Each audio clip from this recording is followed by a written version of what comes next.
I am Emorn Wasantwisut, Senior Advisor from the Institute of Nutrition at Mahidol University, Thailand. I think resilience has always been important, but the more we talk about it is that in the earlier, we are seeing that resilience is important indicator of development.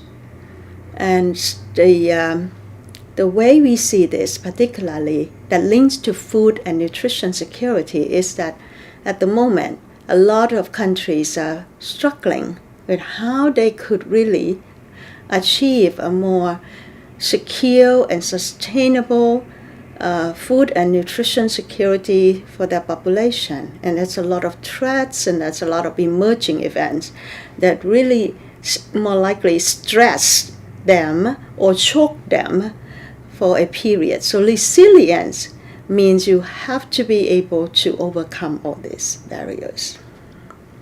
I think that the short term is more likely to be able to address the circumstances effectively in how to more likely recover the whole situation back to normative stage. But on a long-term basis, this needs to be more of a prevention. How do we prevent this from creating a lot of harm? How do we build a system or early warning that could more likely buffer the damage, as well as moving that community to a more concrete growth and development path? And I think that was what we would like to see, how building resilience walks toward a more development and more ambitious way of measuring how we can secure that growth to the community. So it's more ambitious than just saying back to where they belong, and that is, I think, how this is an important issue for now.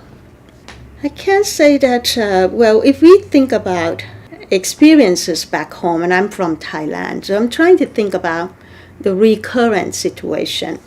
We have flooding problem that started to get its grow from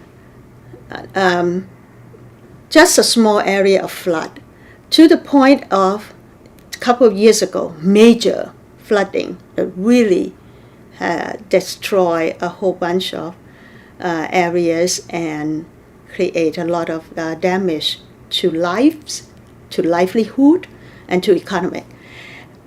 The problem I see that has not worked is in a way of the more likely the way this is managed, and how we can coordinate different sectors to work together.